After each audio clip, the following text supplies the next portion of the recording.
Vadiya seeds વતીથી હું વિશાલ પટેલ. આજે રાજસીતાપુરના એક ખેતરમાં આપણે ડમરૂ પ્લોટની વિઝિટ છે. તો એના માટે આપણે આ બધા ડીલર મિત્રો છે અને ખેડૂત મિત્રો છે, એમનું થોડુંક આપણે પૂછીએ. શું નામ કાકા તમારું? મારું નામ રહીમભાઈ. રહીમભાઈ, કયું ગામ? કુંતલપુર. કુંતલપુર. આપણે કુંતલપુરથી જોવા આવ્યા છે. આ વેરાયટી તમને કેવી લાગી એના વિશે? સારી વેરાયટી છે. ગીંડું મોટું છે અને માલે છતાંય માલ જાજો લે છે. કે મોટા ગીંડોની વેરાયટી હોય તો આસો માલ હોય, આમાં પણ તોય ઘાટો માલ છે.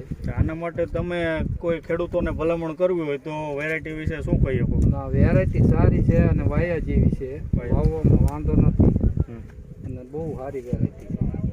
બસ આપણે આ બીજા ભાઈને પૂછીએ, તમને કેવું લાગ્યું એ થોડાક જોયું ખેતર એના વિશે બે શબ્દો કહો, કેવી વેરાયટી અને શું છે? ના, વેરાયટી સરસ છે. એનું ગીંડું સાઈઝ મોટી છે, ગીંડું ઘાટું છે. આ છોડમાં લગભગ 80 થી 90 ઝીંડવા હશે કે 100 ની આસપાસ હશે, બધા મોટા છે બોલે મોટા છે અને આખો પ્લોટ સારો છે. આમાં પેશી પણ 5 છે, ઝીંડવું મોટું છે. જી.